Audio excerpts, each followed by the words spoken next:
In pre-industrial America, settlers lived together in small communities.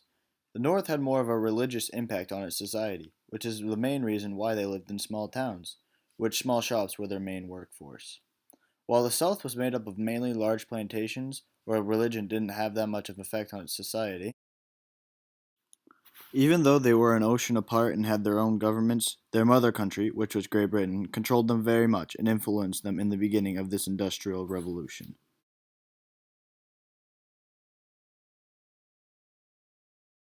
Industry in America stemmed from industry in Great Britain. They had a vast clothing and textile industry which managed to make its way to America in 1789 with the help of Samuel Slater. He memorized the construction of Great Britain's textile machines and had them built in America. The first textile mill in America began in 1790 along the banks of the Seekonk River. This was said to be the key to industrial America. Railroads were a very important factor to industrialization in America. They made shipping products easier and more efficient, therefore increasing business for any industry that requires shipping. Railroads also grew industries by purchasing large amounts of steel, lumber, and coal to construct and run railroads. Immigrants from Great Britain and other countries began to come to America to find factory work. The working conditions in factories were far from satisfactory.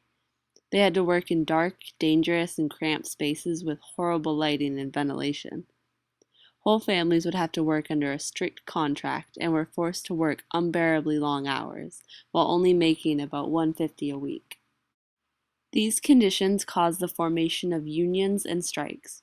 Unsatisfied workers would come together and refuse to work until they got the improved working conditions and pay that they wanted. These strikes were rarely successful and often ended in violence.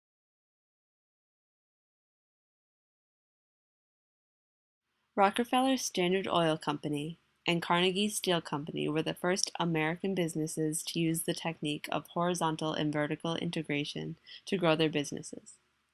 The result of this was a nightmare for any small business owners who didn't stand a chance to these dominating companies. Rockefeller and Carnegie became very wealthy by using the business tactics they did, which are restricted by the government today so monopolies do not form. Many other countries around the world were full of poverty and many other unpleasant situations, so that is why many people immigrated to America. It was known as a land of opportunity and new beginning, which sounded very appealing to many. Immigrants mainly came from Ireland and Germany, but many also came from Italy, Greece, Poland, Russia, and even China. European immigrants came to Ellis Island in hopes to become a U.S. citizen. They needed to have a medical check and were required to answer a few questions before becoming official. Sadly, some did not make it and were sent back to their home country. Those who did make it often went on to get low-paying factory jobs. A majority of businesses during industrialization were far from safe. The working conditions for almost any worker were horrible, and their unhealthy, unsafe workplaces.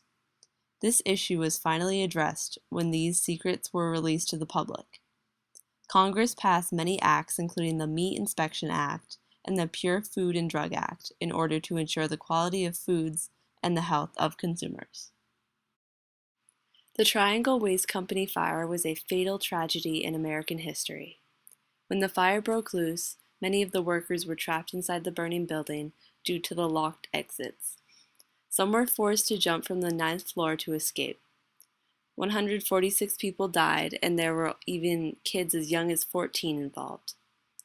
This opened the eyes of the public and led to safety measures like sprinklers and effective exits. Although this fire was a tragedy, it initiated labor movements and workers' rights in America.